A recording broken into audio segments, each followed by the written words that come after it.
नमस्कार दोस्तों, स्वागत है आप सभी का आपके अपने चैनल सौगे क्लासेस में। दोस्तों, लास्ट वीडियो में मैंने आपको जो उत्तरकांड की व्याख्या बताई थी वो 88 दोहा तक हो गई थी।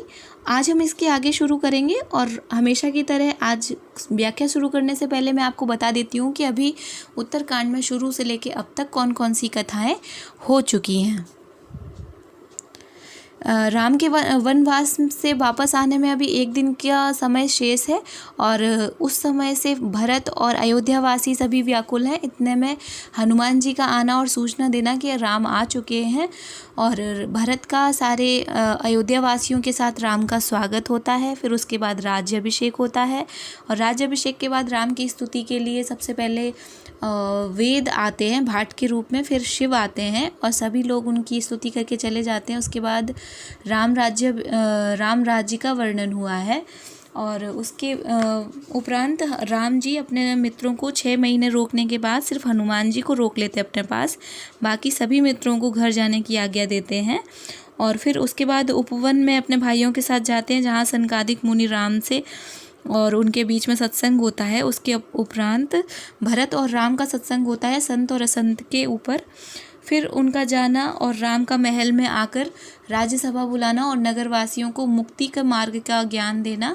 फिर उसके उपरांत जो कथा चलती है वो राम के नगर के बाहर हाथी वगैरह दान करके विश्राम करने की, नारद मुनि के आने की, और यहीं पर उमा से शिव कथा का समापन करते हैं और जिज्ञासा पूछते हैं कि अब आपकी क्या जिज्ञासा है जिसको मैं और सुनाऊं। तो उमा जिज्ञासा करती हैं कि मुझे काकभूषण की कथा सुनाइए कि वो इतने अविचल भक्त कैसे हुए और क्यों इतना उनकी कीर्ति है, उनको कैसे भक्ति प्राप्त हुई और गरुड़ को कैसे संदेह हुआ, ये सारी कथा आप मुझे सुनाइए। तो शिव जी वही कथा सुना रहे हैं और अभी जो चल रही है कथा वो शिव जी उमा को सुना रहे हैं और उस कथा के अंदर गरुड़ और काकभूषण के बीच में बात चल रही है जिसमें गरुड़ जी कि राम जी कथा पूरी सुन चुके हैं गरुड़ जी, और अब काकभूषण जी से वो बोलते हैं कि आप अपनी कथा सुनाइए कि आपको ये शरीर कैसे मिला, आपको ये भक्ति कैसे मिली और आप प्रलय में भी अटल रहने वाले कैसे हैं, वो सारी कथा आप मुझे सुनाइए। तो यहाँ से वही कथा स्टार्ट हो रही है। बिनु गुरु होय कि ज्ञान, ज्ञान की होय विराग, बिनु गावहि वेद पुराण, सुख की लहिया हरि भगत बिनु। गुरु के बिना कहीं ज्ञान हो सकता है अथवा वैराग्य के बिना कहाँ ज्ञान हो सकता है। इसी तरह वेद और पुराण कहते हैं कि श्री हरि की भक्ति के बिना क्या सुख मिल सकता है। को विश्राम की पाव तात सहज संतोष बिनु, चलय कि जल बिनु नाव, कोटि जतन पचि पचि मरिय। हे तात, स्वभाव की संतोष के बिना क्या कोई शांति पा सकता है, चाहे करोड़ों उपाय करके पच मरिए, मतलब फिर करोड़ों उपाय कर करके वह मर ही क्यों न जाए, फिर भी कभी जल के बिना क्या नाव चल सकती है। बिनु संतोष न काम न साई, काम अछत सुख सपने हु नाही, राम भजन बिनु मिटई की कामा, थल विहीन तरु कबहू की जामा।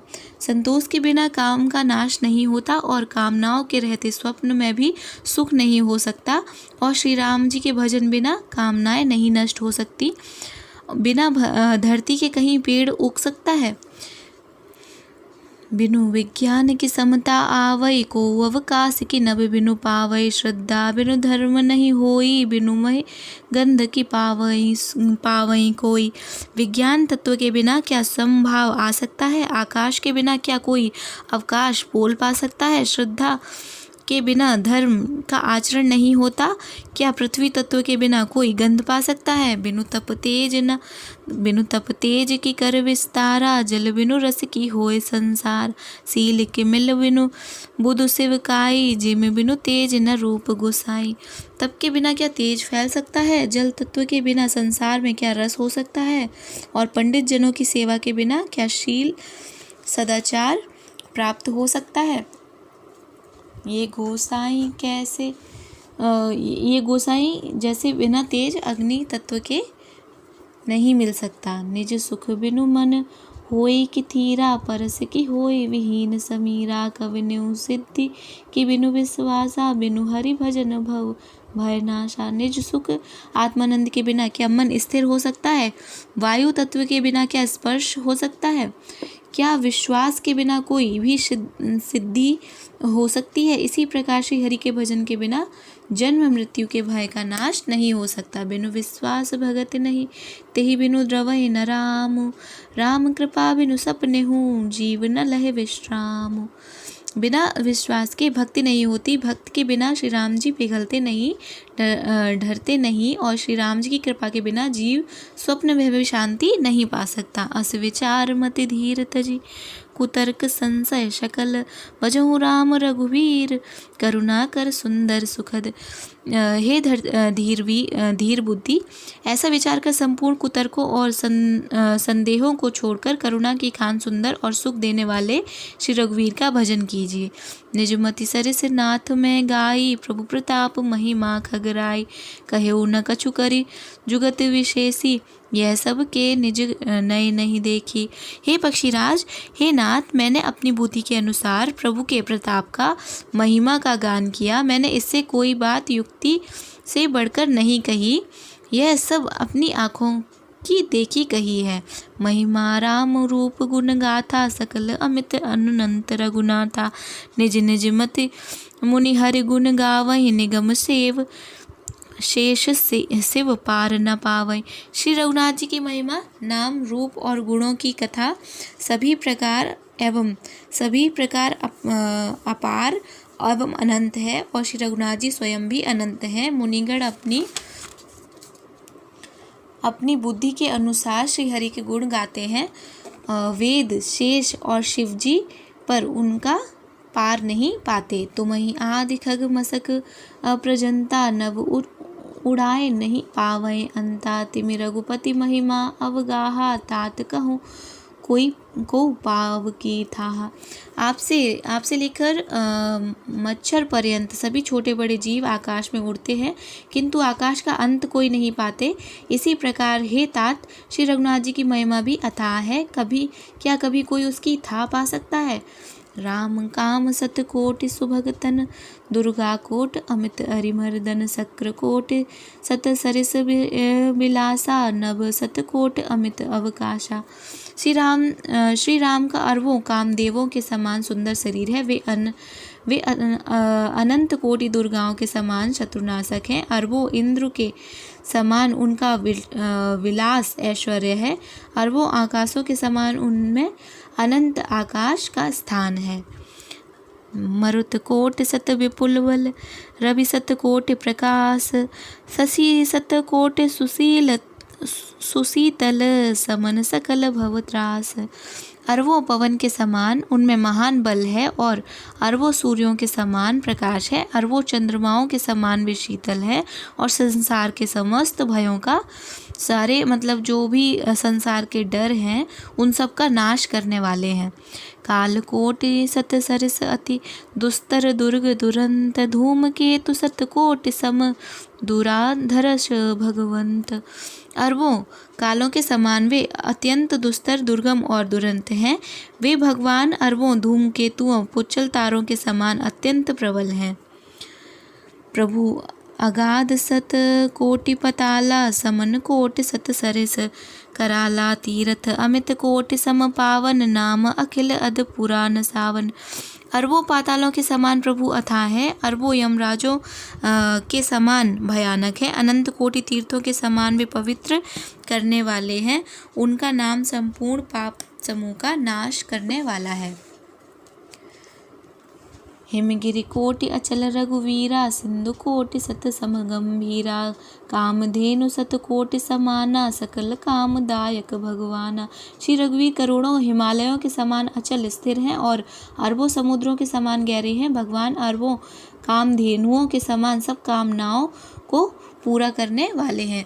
सारद कोटि अमित चतुराई, विधि सम कोटि सृष्टि निपुनाई, विष्णु कोटि सम पालन करता, रुद्र कोटि सत सम संहरता। उनमें अनंत कोटि सरस्वतियों के समान चतुरता है। अरबों ब्रह्माओं के समान सृष्टि रचना की निपुणता है। वे करोड़ों विष्णुओं के समान पालन करने वाले और अरबों रुद्रों के समान संहार करने वाले हैं। धनद कोट सत सम धनवाना, माया कोटि प्रपंच निधाना, भार धरन सत कोटि अहिसा निरवधि, निरुपम प्रभु जगदीसा। वे अरबों कुबेरों के समान धनवान और करोड़ों माया के समान सृष्टि के खजाने हैं। बोझ उठानों में अरबों शेष के समान हैं। अधिक क्या जगदीश्वर प्रभु श्री राम जी सभी बातों में सीमा रहित और उपमा रहित हैं, अर्थात उनकी किसी से भी तुलना नहीं की जा सकती। वो उपमा उनकी किसी से भी उपमा नहीं दी जा सकती और वो सब प्रकार से सबसे उच्चतम हैं। निरुपम ना उपमा आन, राम समान राम निगम कहे, जिमि कोटि सत खद्योत सम, रवि कहत अति लघु ताल है। यही भांति निज निज मति विलास, मुनीस हरहि बखानहि, प्रभु भाव गाहक अति कृपाल, सप्रेम सुन सुख मानहि। श्री राम जी उपमा रहित हैं, उनकी कोई दूसरी उपमा है ही नहीं। श्री राम के समान श्री राम ही हैं, ऐसा वेद कहते हैं। जैसे अरबों जुगनुओं के समान कहने से सूर्य प्रशंसा को नहीं, अत्यंत लघुता को ही प्राप्त होता है, सूर्य की निंदा ही होती है। इसी प्रकार अपनी अपनी बुद्धि के विकास के अनुसार मुनीश्वर श्री हरि का वर्णन करते हैं, किंतु प्रभु भक्तों के भाव मात्र को ग्रहण करने वाले और अत्यंत कृपालु हैं। वे उस वर्णन को प्रेम सहित सुनकर सुख मानते हैं, अर्थात उसका उनको प्रसन्नता होती है। राम अमित गुण सागर थाह कि पाव कि को पावै कोई, संतन सन जस किछु सुनहु, तुम ही सुनायहु सोई। श्री राम जी अपार गुणों के समुद्र हैं, क्या उनकी कोई था पा सकता है। संतों से मैंने जैसा कुछ सुना था वही आपको सुनाया। भाववश्य भगवान सुख निधान, करुणा भवन तजि ममता मदमान, भजिए सदा सीतावरन। सुख के भंडार करुणाधाम भगवान भाव प्रेम के वर्ष है। ऐतव ममता रत मद और मान को छोड़कर सदा श्री जानकी नाथ जी का भजन ही करना चाहिए। सुन भुसुंड के वचन सुहाए, हर्षित खगपति पंख फुलाए, नयन नीर मनि अति हर्षाना, श्री रघुपति प्रताप उर आना। भुसुंडी जी के सुंदर वचन सुनकर पक्षीराज ने हर्षित होकर अपने पंख फुला लिए। उनके नेत्रों में प्रेम आनंद के अश्रुओं का जल आ गया और मन अत्यंत हर्षित हो गया। उन्होंने श्री रघुनाथ जी का प्रताप हृदय में धारण किया। पाछिल मोह समुझि पछिताना, ब्रह्म अनादि मनुज करिमाना, पुनि पुनि काग चरण सिरु नावा, जाने राम सम प्रेम बढ़ावा। वे अपने पिछले मोह को समझकर याद करके पछताने लगे कि मैंने अनादि ब्रह्म को मनुष्य करके माना। गरुड़ जी ने बार बार कागभूषुंडी जी के चरणों पर सिर नवाया और उन्हें श्री राम जी के समान जानकर प्रेम बढ़ाया। गुरु बिनु भव निधि कर तरिय न कोई, जो विरंच शंकर सम होई, संशय सर्प ग्रसेव मोहिताता, दुख दिल हई कुतर्क बहु भ्राता। गुरु बिनु भवनिधि तरय न कोई, गुरु के बिना भवनिधि कोई नहीं पार कर सकता। जो विरंच शंकर सम होई, चाहे वह ब्रह्मा जी और शंकर जी के समान ही क्यों न हो। गरुड़ जी ने कहा, हे तात, मुझे संदेह रूपी सर्प ने डस लिया था और सांप के डसने पर जैसा विष चढ़ने से लहरें आती हैं, वैसे ही बहुत सी कुतर्क रूपी दुख देने वाली लहरें आ रही थीं, अर्थात कुतर्क में बार बार कर रहा था। तब स्वरूप गा रूढ़ि रघुनायक, मोहि जी आयहि जन सुखदायक, तब प्रसाद मम मोह नसाना, राम रहस्य अनुपम जाना। आपके स्वरूप रूपी गारुड़ी सांप विष उतारने वाला है के द्वारा भक्तों को सुख देने वाले श्री रघुनाथ जी ने मुझे जिला दिया। आपकी कृपा से मेरा मोह नाश हो गया और मैंने श्री राम जी का अनुपम रहस्य जाना। ताहि प्रसन्न से विधि शीस नाई कर जोर, वचन विनीत सप्रेम मृदु, बोले करण बहोर। उनकी भुसुंडी जी की बहुत प्रकार से प्रशंसा करके सिर नवाकर और हाथ जोड़कर फिर गरुड़ जी प्रेम पूर्वक विनय और कोमल वचन से बोले। क्या बोले? प्रभु अपने अविवेक तय बूझऊँ स्वामी, तो ही कृपा सिंधु सादर कहूँ, जाने दास निज मोहि। हे प्रभु, हे स्वामी, मैं अपने अविवेक के कारण आपसे पूछता हूँ, हे कृपा के समुद्र, मुझे अपना निज दास जानकर आदर पूर्वक विचार पूर्वक मेरे प्रश्न का उत्तर कहिए। तुम सर्वज्ञ तज्ञ तम पारा, सुमति सुशील सरल आचारा, ज्ञान विरत विज्ञान निवासा, रघुनायक के तुम प्रियदासा। आप सब कुछ जानने वाले हैं, तत्व के ज्ञाता हैं, अंधकार माया से परे, उत्तम बुद्धि से युक्त, सुशील सरल आचरण वाले, ज्ञान वैराग्य और विज्ञान के धाम और श्री रघुनाथ जी के प्रियदास हैं। कारण कवन देई यह पाई, तात सकल मोहे कहूँ बुझाई, रामचरित सर सुंदर स्वामी, पायऊ कहाँ कहूँ नवगामी। आपने यह काक शरीर किस कारण से पाया? हे तात सब समझाकर मुझसे कहिए। हे स्वामी, हे आकाशगामी, वह सुंदर रामचरितमानस आपने कहाँ से पाया, सो कहिए। नाथ सुना मैं अस शिव पाही, महाप्रलय नास तब नाही, मुधा वचन नहीं ईश्वर कहई, सो मोरे मन संशय आहई। हे नाथ, मैंने शिवजी से सुना है कि महाप्रलय में भी आपका नाश नहीं होता और ईश्वर शिवजी कभी मिथ्या वचन नहीं कहते, वह मेरे मन में संदेह है। अग जग जीव नाग नर देवा, नाथ सकल जगु काल कलेवा, अंड कटाह अमित लयकारी, काल सदा दुरित क्रम भारी। क्योंकि हे नाथ, नाग मनुष्य देवता आदि चर अचर जीव तथा यह सारा जगत काल का कलेवा है। असंख्य ब्रह्मांडों का नाश करने वाला काल सदा बड़ा ही अनिवार्य है।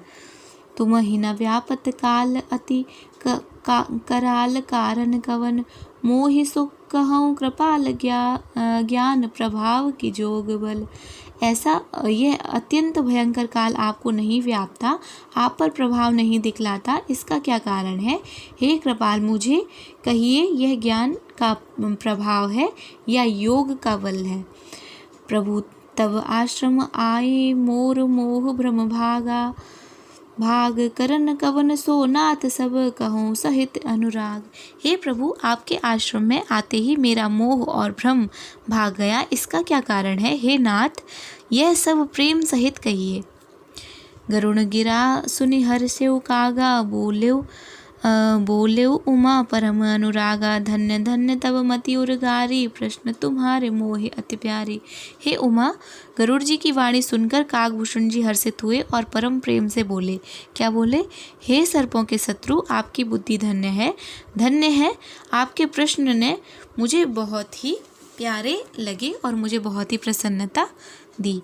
सुन तब प्रश्न सप्रेम सुहाई, बहुत जन्म के सुधि मोहे आई, अब सब निज कथा कहूँ मैं गाई, तात सुनो सादर मन लाई। आपके प्रेम युक्त सुंदर प्रश्न सुनकर मुझे अपने बहुत जन्मों की याद आ गई। मैं अपने सब कथा विस्तार से कहता हूँ। हे तात, आदर सहित मन लगाकर सुनिए।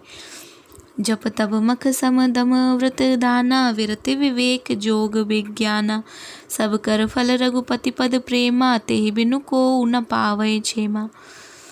अनेक जप तप यज्ञ शम मद को रोकना और दम इंद्रियों को रोकना, व्रत दान वैराग्य विवेक योग विज्ञान आदि सबका फल श्री रघुनाथ जी के चरणों में प्रेम होता है। इसके बिना कोई कल्याण नहीं पा सकता।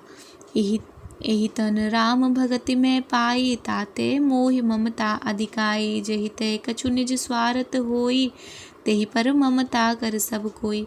मैंने इसी शरीर से श्री राम जी की भक्ति प्राप्त की है, इसी से इस पर मेरी ममता अधिक है। जिससे अपना कुछ स्वार्थ होता है उस पर सभी कोई प्रेम करते हैं।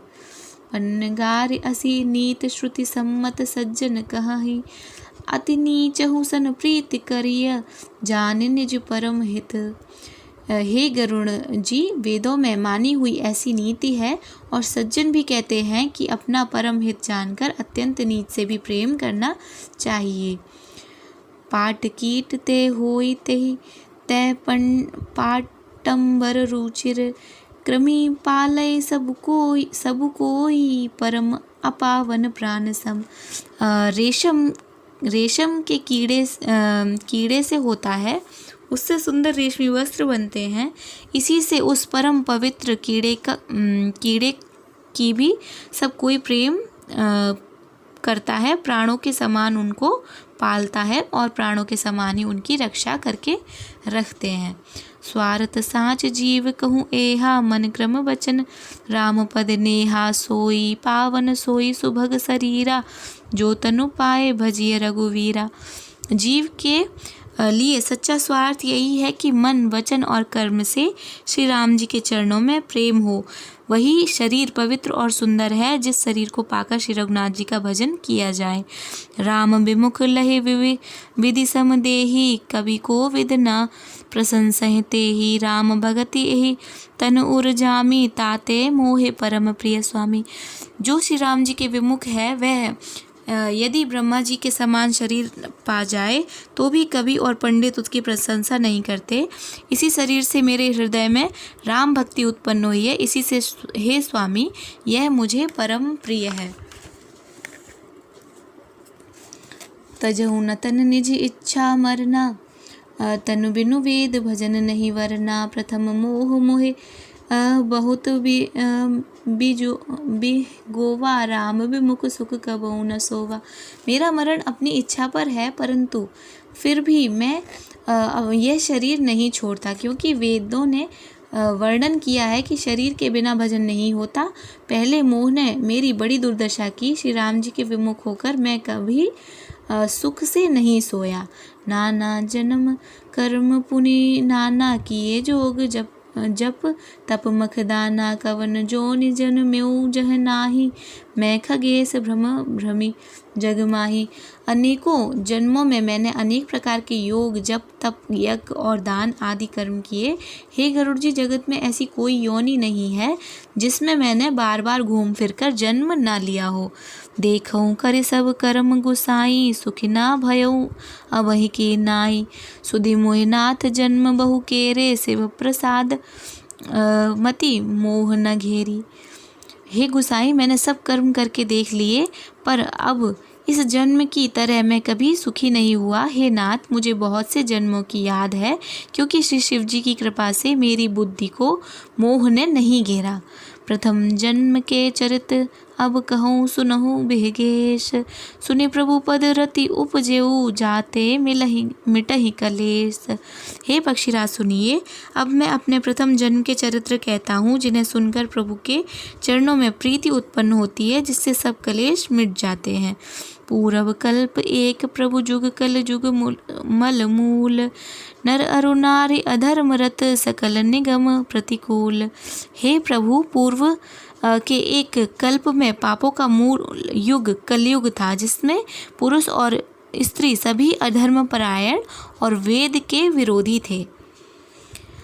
तेहि कल जुग कौशलपुर जाई, जनमत भयउ शूद्र तनु पाई। शिव सेवक मन कर्म अरुबानी, नाना देव निंदक अभिमानी। उस कलयुग में मैंने अवधपुरी में जाकर शूद्र शरीर पाकर जन्मा। मैं मन, वचन और कर्म से शिव जी का सेवक और दूसरे देवताओं की निंदा करने वाला अभिमानी था। धन मद मत परम बाचाला, उग्र बुद्धि उर्दम्भ विशाला। यद्यपि रहो रघुपति राजधानी, तदपि न कछु महिमा तब जानी। मैं धन के मत से मतवाला, बहुत ही बकवादी और उग्र बुद्धि वाला था। मेरे हृदय में बड़ा भारी दम्भ था। यद्यपि मैं श्री रघुनाथ जी की राजधानी में रहता था, तथापि मैंने उस समय उसकी महिमा कुछ भी नहीं जानी। अब जाना मैं अवध प्रभावा, निगमागम पुराण असगावा। कवनेहु जन्म अवध बस जोई, राम परायन सो परे होई। मैंने अवध का प्रभाव जाना। वेद शास्त्र और पुराणों ने ऐसा गाया कि किसी भी जन्म में कोई भी अयोध्या में बस जाता है वह अवश्य ही श्री राम जी के परायण हो जाएगा। अवध प्रभाव जान तब प्राणी, जब उर बसहि राम धनु पानी। सो कलिकाल कठिन उर्गारी, पाप परायण सब नर नारी। अवध का प्रभाव जीव तभी जानता है जब हाथ में धनुष धारण करने वाले श्री राम जी उसके हृदय में निवास करते हैं। हे गरुड़ जी, वह कलिकाल बड़ा कठिन था, उसमें सभी नर नारी पाप परायण, पाप में लिप्त थे। कलिमल ग्रसे धर्म सब, लुप्त भये सदग्रंथ। दम्भय निज मति कल्प करी, प्रगट किए बहुपंथ। भय लोग सब मोह बस, लोभ ग्रसे शुभ कर्म। सुनु हरि जान ज्ञान निधि, कहो कछुक कलि धर्म। कलयुग के पापों ने सब धर्मों को ग्रस लिया, सदग्रंथ लुप्त हो गए। दंभियों ने अपनी बुद्धि से कल्पना कर करके बहुत से पंथ प्रकट कर दिए। सभी लोग मोह के वश हो गए और शुभ कर्मों को लोभ ने हड़प लिया। हे ज्ञान के भंडार, हे श्री हरि के वाहन, सुनिए मैं अब कली के कुछ धर्म कहता हूँ। वरन धर्म नहीं आश्रमचारी, सुति विरोध रत सब नर नारी। द्विज श्रुति बेचक भूप प्रजासन, को नहीं मान निगम अनुशासन। कलयुग में न वर्ण धर्म रहता है, ना चारों आश्रम रहते हैं। सब पुरुष स्त्री वेद के विरोध में लगे रहते हैं। ब्राह्मण वेदों के बेचने वाले और राजा प्रजा को खा डालने वाले होते हैं। वेद की आज्ञा कोई नहीं मानता। मारग सोई जा कहूँ जोई, भावा पंडित सोई जो गाल बजावा। मिथ्यारंभ दम्बरत जोई, ता कहूँ संत कहे सब कोई। जिसको जो अच्छा लग जाए वही मार्ग है, जो डींग मारता है वही पंडित है।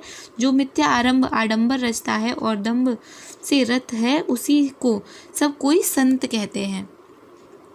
सोई सयान जो पर धनहारी, जो कर दम्भ जो बड़ आचारी। जो कह झूठ मसखरी, जाना कल जुग सोई गुणवंत बखाना। जो किसी प्रकार से दूसरे का धन हरण कर ले वही बुद्धिमान है। जो दंभ करता है वही बड़ा आचारी है। जो झूठ बोलता है और हंसी दिल्लगी करना जानता है, कलयुग में वही गुणवान कहा जाता है। निराचार जो श्रुतिपत त्यागी, कलयुग सोई ज्ञान सो बैरागी। जाके नख अरु जटा विशाला, सोई तापस प्रसिद्ध कलिकाला।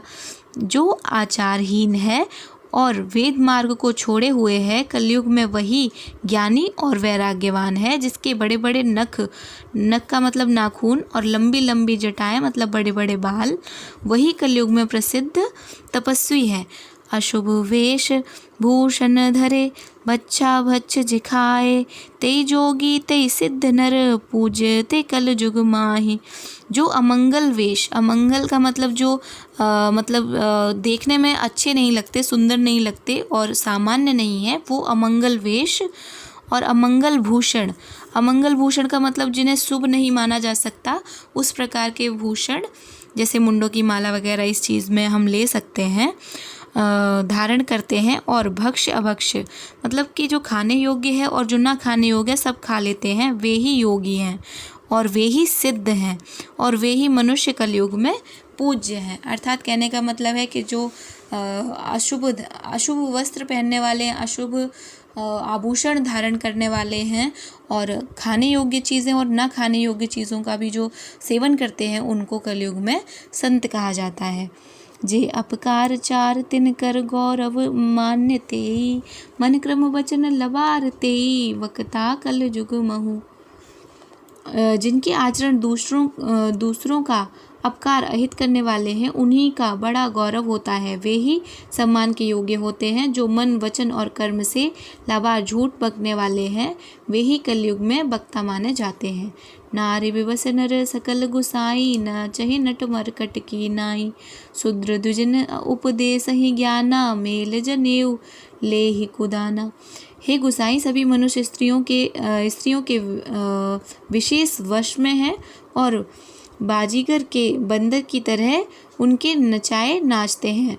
ब्राह्मणों को शूद्र ज्ञानोपदेश करते हैं और गले में जनेऊ डालकर कुत्सित दान लेते हैं। सब नर काम लोभ रत क्रोधी देव विप्र श्रुति संत विरोधी गुण मंदिर सुंदर पति त्यागी भजहि नार पर पुरुष अभागी। सभी पुरुष काम और लोभ से तत्पर और क्रोधी होते हैं। देवता ब्राह्मण वेद और संतों के विरोधी होते हैं। अभागिनी स्त्रियां गुणों के धाम सुंदर पति को छोड़कर पर पुरुष के सेवन करती हैं। सौभागिनीम विभूषणहीना विद्वन के सिंगार नवीना गुरु शिष वधिर अंध का लेखा एक न सुनई एक नहीं देखा। सुहागिनी स्त्रियां जो आभूषणों से रहित होती हैं पर विधवाओं के नित्य नए श्रृंगार होते हैं। शिष्य और गुरु में बहरे और अंधे का सा हिसाब होता है। एक शिष्य गुरु के उपदेशों को सुनता नहीं और एक गुरु देखता नहीं, अर्थात देखने का मतलब उसके पास अपनी ज्ञान दृष्टि नहीं है। हरहि शिष्य धन शोक न हरई सो गुरु घोर नरक महु परई। मातु पिता बालक नहीं बुलावही उदर भरे सोई धर्म सिखावही। जो गुरु शिष्य का धन हरण करता है और शोक नहीं हरण करता वह घोर नरक में पड़ता है। माता पिता बालकों को बुलाकर वही धर्म सिखलाते हैं जिससे पेट भरे। ब्रह्म ज्ञान बिनु नारी नर कहीं न दूसरी बात कौड़ी लागे लोभ बस करही विप्र गुरु धात। स्त्री पुरुष ब्रह्म ज्ञान के सिवा दूसरी बात नहीं करते, पर वे लोभवश कौड़ियों बहुत से लोभ के कारण ब्राह्मण और गुरु की हत्या कर डालते हैं। बादहि शूद्र दुजन सन हम तुम के कछु घाट जाने ब्रह्म सुविप्र बर आँखी दिखावहे डांट। शूद्र ब्राह्मणों के विवाद करते हैं और कहते हैं कि हम क्या तुमसे कुछ कम हैं। जो ब्रह्म को जानता है वही श्रेष्ठ ब्राह्मण है। ऐसा कहकर वे उन्हें डांटकर आँखें दिखलाते हैं। परत्रिय लंपट कपट सयाने मोह द्रोह ममता लपटाने तेई अभेदवादी ज्ञानी नर देखा मैं चरित्र कल जुग कर। जो पराई स्त्रियों में आसक्त कपट करने में चतुर और मोह द्रोह ममता में लिपटे हुए हैं वे ही मनुष्य अभेदवादी अर्थात ब्रह्म और जीव को एक बताने वाले ज्ञानी हैं। मैंने उस कलयुग का यह चरित्र देखा है। आप गए अरु तिनहु धालहि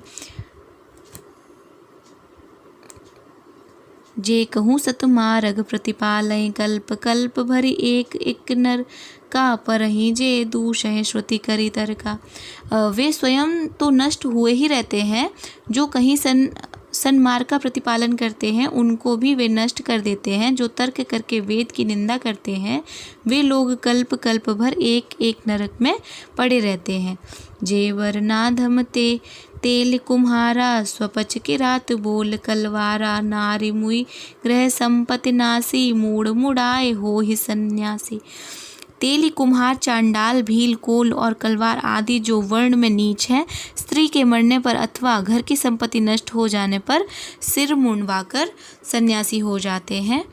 ते विप्रन सन आप पुजावहीं उभय लोक निज हाथ नसावहीं। विप्र निरक्षर लोलुप कामी निराचर सठ वृषल स्वामी। वे अपने को ब्राह्मण से पूजवाते हैं और अपने ही हाथों दोनों लोगों का नाश नष्ट कर लेते हैं। ब्राह्मण जो हैं वो अनपढ़ हैं, लोभी हैं, कामी हैं और आचारहीन, मूर्ख और नीची जाति की व्यभिचारिणी स्त्रियों के स्वामी होते हैं। शूद्र करहि जप तप व्रत नाना बैठी बरासन कहहि पुराना।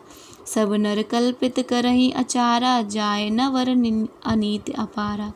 शूद्र नाना प्रकार के जप तप और व्रत करते हैं तथा ऊंचे आसन व्यास गद्दी पर बैठकर पुराण कहते हैं। सब मनुष्य मनमाना आचरण करते हैं। अपार अनीति का वर्णन नहीं किया जा सकता।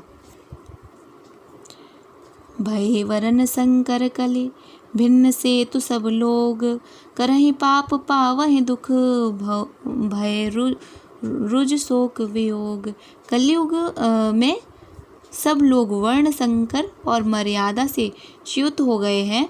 वे पाप करते हैं और उनके फलस्वरूप दुख, भय, रोग, शोक और प्रिय वस्तु का वियोग पाते हैं। श्रुति सम्मत हरि भक्त पथ, संजुत विरत विवेक। तेहि ना चलहि नर मोह बस, कल्पहि पंथ अनेक। वेद सम्मत तथा वैराग्य और ज्ञान से युक्त जो हरि का भक्त मार्ग है, मोहवश मनुष्य उस पर नहीं चलते और अनेकों नए नए पंथ की कल्पना करते हैं। यहाँ तक आज रखते हैं व्याख्या। इसके आगे की व्याख्या हम आगे चलेंगे। दोस्तों, आज का वीडियो इसलिए थोड़ा सा विशेष है क्योंकि इसमें जो अभी वर्णन हुआ है वो कलयुग का हुआ है और यूजीसी में कई बार पूछा जा चुका है कि तुलसीदास ने रामचरितमानस में और उनकी अन्य रचनाओं में कहाँ कहाँ पर कलयुग का वर्णन किया है। तो रामचरितमानस में जो कलयुग का वर्णन है वो उत्तरकांड में है और वो इसी कथा में है कि जो गरुड़ जी हैं वो सुन रहे हैं उनकी कथा, काकभूषुंड जी की कथा, कि उन्होंने अब जन्म कैसे लिया और उन्होंने ज्ञान कैसे प्राप्त किया। तो ये वर्णन वही है। तो ये वीडियो आप बहुत ध्यान से देखें। और दोस्तों, आपको ये वीडियो कैसी लगी मुझे कमेंट में ज़रूर बताएं और अगर आपको ये अच्छी लगी तो लाइक भी कीजिएगा और प्लीज़ अपने दोस्तों के साथ शेयर करिए और अगली वीडियो मिल जाए उसके लिए हमारे चैनल को सब्सक्राइब करना तो बिल्कुल मत भूलना। आपने ये वीडियो देखी उसके लिए बहुत बहुत धन्यवाद।